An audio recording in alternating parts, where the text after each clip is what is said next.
Hi, welcome back to Stand on Guard. I am your host, David Crayden. Thanks for joining me at this odd hour. It's Friday afternoon, but we got a few things I think we should discuss before the weekend. So we are in a very precarious position in this country. We need political change, but we also need the resolve to resist.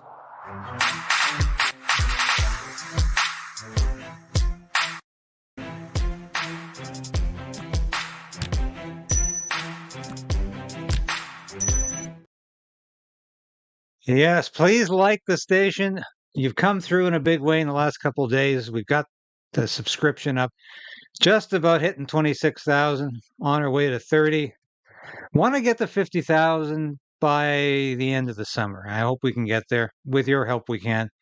Thanks so much for your support. And of course, we had no question period today. We had no question period yesterday. The MPs are all gone. They've gone home for the summer for 3 months. And I look at my calendar. They're not going to be back until about mid to late September. And so that will put us about a year and a bit before the next election, if we have another election. Wanted to talk again about this food bill. I asked the question in the description, is Trudeau a glutton for food or a glutton for punishment? I mean, every time this guy leaves the country, there's a horrendous embarrassment just waiting to happen. The first trip to India, he goes around in traditional Indian garb, preening for the cameras with a poor family in tow, looking very uncomfortable. He tries some local dances. And it just opens his mouth at the wrong time. The second trip to India is even worse. The Indian Prime Minister Modi goes out of his way to ignore him. He's embarrassment, thinks he's a clown. And then, of course, his airplane gets stuck on the runway because it's being investigated for potentially carrying cocaine. Now, somehow he squeezed through that. Obviously, if there was cocaine on board the aircraft, I guess the Indian government decided they didn't want that embarrassment. They didn't need that to overhang the G20 summit, which Trudeau was in town to attend. So I think they probably just let it pass. Lucky for Trudeau, if he was carrying cocaine on the plane. Of course, we'll never know the whole story, but we can guess, can't we? Yes, we can guess. But Trudeau seems to have an affinity for air travel. And of course, this is the guy who's always telling us we can't even drive our cars because it's creating greenhouse gas emissions, which is creating climate change. And this is an existential threat to Canada and the world. And as I've said a dozen or more times on this broadcast, even if Canada stopped driving cars and heating homes and air conditioning homes during the summer, we would not make a dent in the global greenhouse gas emissions, in the so-called global footprint, carbon footprint, because Canada produces less than 1.5% of these greenhouse gas emissions. So it's not a factor. We are not a factor. Even if you believe that all of this so-called climate change is completely anthropocentric, man-made, then Canada shutting down entirely isn't going to affect the equation at all. But here's Trudeau jet setting around the world all of the time, burning up the carbon that he likes to call pollution, having a wonderful time, vacationing, and always spending the time at the most expensive hotels, the most expensive resorts. And of course, he expects us to subsist on nothing. Canadians are living on food bank charity. There's a preponderance now of soup kitchens, which we haven't seen since the Great Depression. And all of this is happening under Trudeau's watch. And of course, the big story, I think, of the week, and It was picked up by the Toronto Sun, which did an editorial on it. I wrote a story about this for the Post Millennial. Poilievre slams Trudeau for spending over $220,000 on food alone during a 6-day trip to Asia. It was actually 223,000, and it was things like brisket. But the thing that really got my goat and that attracted my attention was the fact there was cheesecake. Trudeau's cheesecake. And it brought to mind the arrogance and the impudence and the dismissal that was attributed to Marie Antoinette during the end of the Ancien regime in France, just prior to the French Revolution. I don't know if Marie Antoinette was actually as narcissistic as Justin Trudeau. That's a tall order to fulfill. But certainly the attitude attributed to the monarchy in France at that time was one of let them eat cake. Whether she said it or not is unimportant. The French people believed she did say it. And this attitude of egoism, extreme egotism, and extreme narcissism is exhibited by Justin Trudeau. And this story is emblematic of a prime minister who simply doesn't care. He doesn't care. He really thinks this is acceptable. And of course, he didn't say, oh, I really apologize to taxpayers for burning up $223,000 in plain food.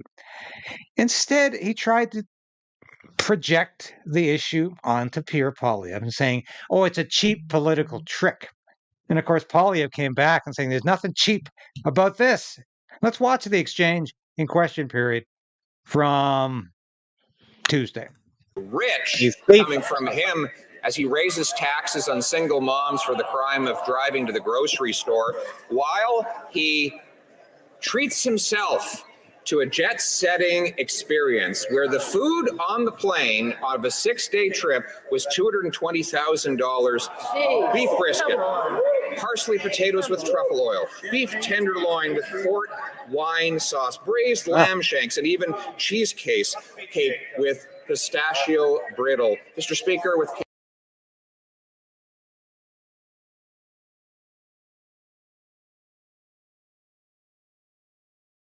Canadians lined up at the food bank, what's on the menu for this Prime Minister this summer? Let them eat cake. That's exactly what Trudeau's about. Prime Minister. Mr. Speaker, the Conservatives continue to use cheap attacks and slogans when they stand against support directly for Canadians.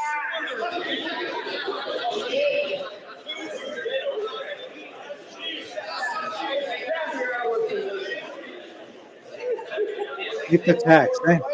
The Right Honourable Prime Minister from the top, please.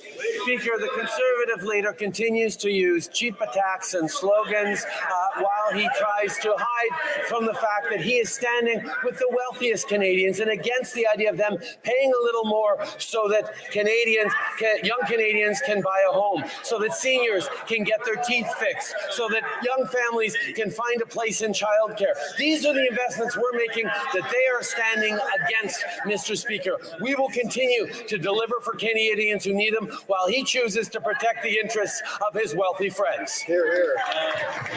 You're the one with the wealthy friend. We'll go back to that in a second. But you get this cheap political tricks and to suggest for a minute that this is no big deal. This is no big deal. And what does he rhyme off? His dental plan that seniors can't use, his free lunch program, and his affordable housing plan that has yet to build anything. So is this all this guy's done in 9 years? And he thinks this is going to solve the poverty problem. 1 in 4 Canadians, 25% of Canadians are now living in poverty. And Poilievre quoted that as well this week. I think it was on Monday or Tuesday. Now, so you're telling me a free lunch for kids in school, a dental plan for people who can't even use it, and affordable housing that has yet to even come to fruition is going to somehow staunch this rise in poverty. It's going to ameliorate the poverty pocket that is Canada. Don't think so. That's all he can talk about. That's all he can say. The Honourable Leader of the Opposition. Mr. Speaker, there's nothing cheap about the $220,000 that he spent on one trip for food alone. The Honourable Leader of the Opposition asked this question. We'll ask all members to please keep their voices down. The Honourable Leader of the Opposition from the top.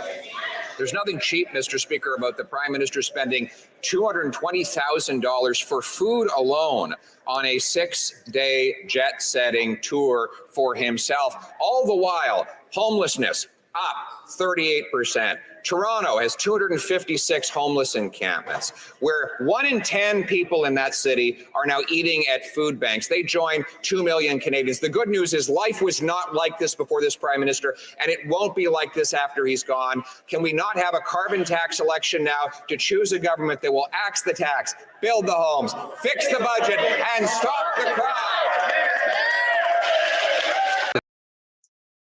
Yeah, that was a good moment. And that was actually Poilievre's final statement in question period for this spring session, winter-spring session. And of course, they were told soon after that that question period would not be resuming until September. So that's a good way to go out for the summer. But I'll tell you, folks, what disturbs me. What disturbs me is that what wasn't said in question period this week. Not a single question from the official opposition about the spy scandal. And I'm not going to stop asking questions about this spy scandal because I think it's incredible that the Bloc Québécois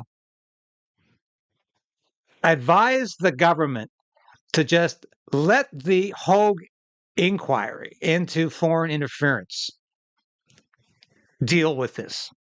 The Bloc Québécois, a separatist party that has no business providing advice to the federal government or to Canadians. This is a party that is basically treasonous.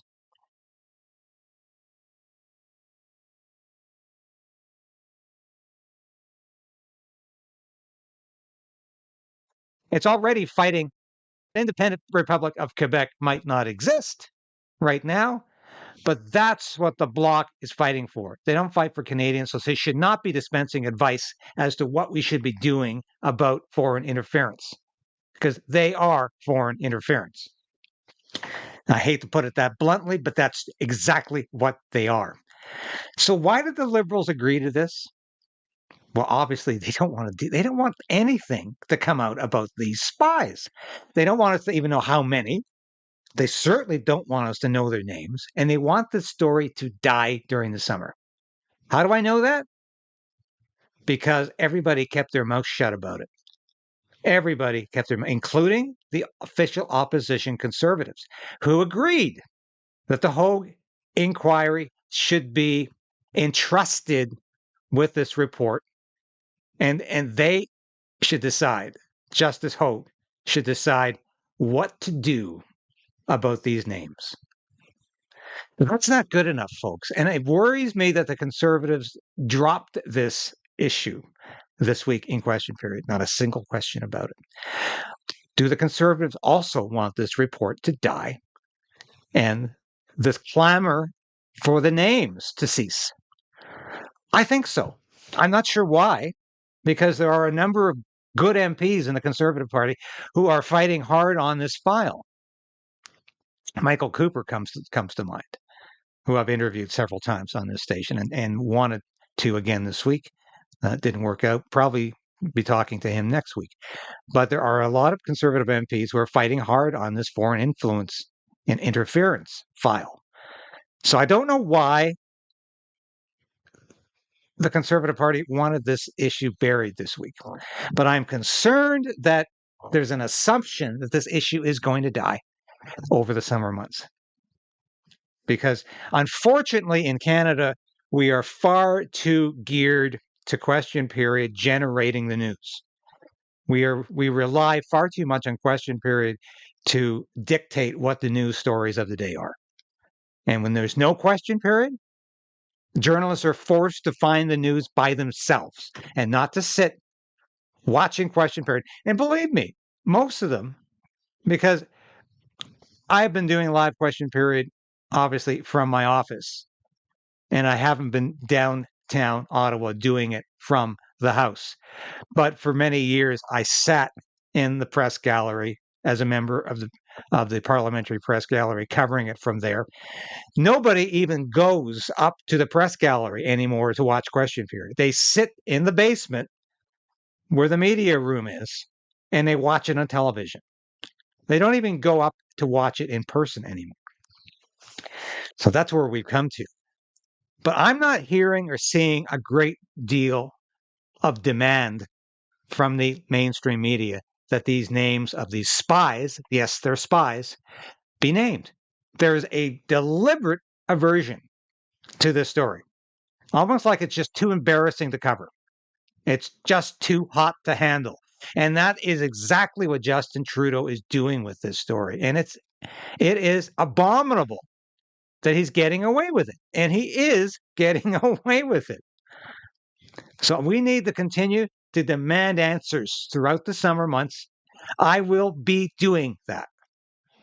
I will be continuing to interview MPs like Michael Cooper and other people who want answers, if he hasn't been gagged by the Conservative Party communications team, which is in a habit of doing that to MPs. I had 3 MPs shut down on me in the last 3 weeks who were told, don't talk to Crayden, don't talk to any small c conservative media. They might ask embarrassing questions. Yes, I can tell you who they are, but there's really no point. These are usually MPs who are quite talkative to the media, but they were told not to talk to me. I know that because the communication ceased once the Conservative Party communications people intervened and talked to me and said, we'll look at this for you. Well, no, they didn't look at it for me. I worked in the Hill for years. I know how the system works. I know how they operate. And unfortunately, when the Conservatives smell power, when they think they're close to power, they have a habit of hiding their members of parliament and of gagging their members of parliament. They don't want to do that this time around because Canadians see right through it. And the media sees right through it, including independent and new media that generally give them a break. But I'm not giving conservatives a break. I'm not carrying water for conservatives if they are refusing to talk to the media. I'm not carrying water for any political party. I've done that in the past. I don't do that anymore. I report the news as I see it, objectively, fairly, coherently, and comprehensively. That's what I'm here for. And I thank you, the viewers, for your loyalty for doing that. So that's my primary concern for the summer. My primary question is, will Justin Trudeau survive the summer? The next 3 months. Now, his father decided to step down in 1984 on February 29th. That was 40 years ago. Yeah, it was indeed. It was a leap year. It was February 29th. He took a walk in the blizzard and decided he was going to step down as prime minister after all those years, almost 16 years as prime minister. Will Justin Trudeau take the summer months to think about his future? He clearly cannot win again.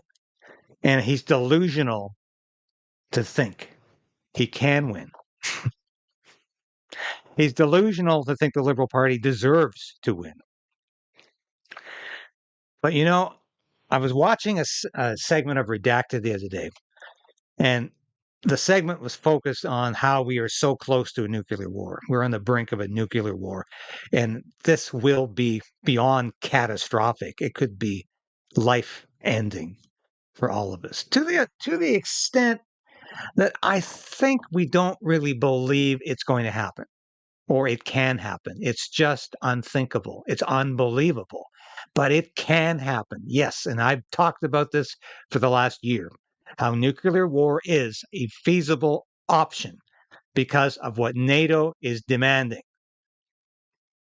And you start a war with Russia, it's no small matter.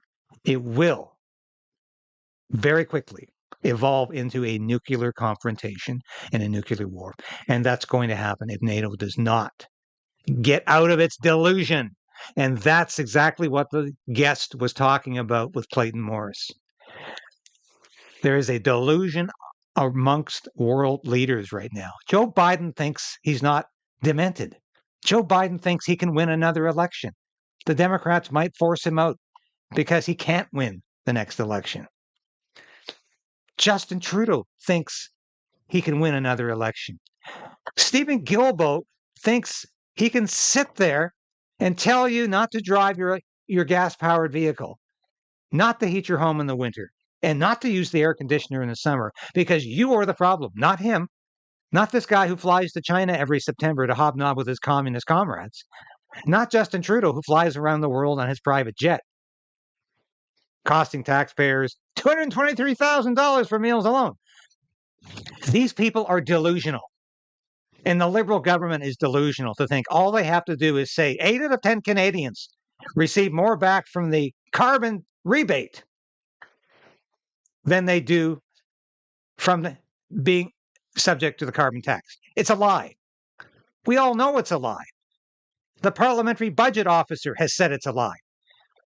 The Liberals' own documents say it's a lie. But Trudeau keeps repeating it. Natural Resources Minister Jonathan Wilkinson repeats it every time he stands up. Stephen Guilbeault repeats it every time he stands up. Chrystia Freeland, the Finance Minister, she repeats it. It is a talking point. It's from a script that is completely unbalanced and untrue. But it's because this is a delusional government. You might recall the Bible talks about, and this is not a religious broadcast, but I can't resist saying this. The Bible talks about in 2 Thessalonians about the end times being a period of where God sends strong delusion because people did not believe the truth. And that's exactly what we are participating in and what we're experiencing right now. Strong delusion from politicians around the world. Politicians who think Canadians are going to just suck it up. We're just going to keep taking this authoritarian government. We're going to keep taking this climate change mantra. We're going to keep taking euthanasia. We're going to keep taking economic disaster. We're going to accept a government that takes 2/3 of our capital gains. And Trudeau keeps saying, oh, it's only going to affect the very wealthy or the wealthiest Canadians. And it's just a little bit. It's 2/3. That's theft. And it's like being taxed twice. Capital gains is like being taxed twice. You're being taxed on income you already paid tax on. So stop saying it's only hurting or affecting the super rich. It's affecting everybody. And people have been telling me that all week. Hey, I'm a plumber. I'm an electrician. I'm a welder. I make pretty good money. I have money to invest. This Liberal government's taking my money away. I don't consider myself the super rich, but I tell you, I can't afford to live on $60,000 a year like Chrystia Freeland thinks everybody's living on. So those are my concerns. I will continue to broadcast 6 to 7 days a week throughout the summer. I'll continue to work for you and report the news that you need to know. I want to thank you for being a solid supporter of Stand on Guard and the KRAYDEN'S Right Network. We're here because other people aren't. And I have really enjoyed being with you. It's my birthday today, by the way, June 21st. It's my birthday. And I wanted to spend some time with you, my supporters, my subscribers, the people who make this station what it is. Thank you for your support. And I'll be back again tomorrow with more news and hopefully some good news. Thanks for watching.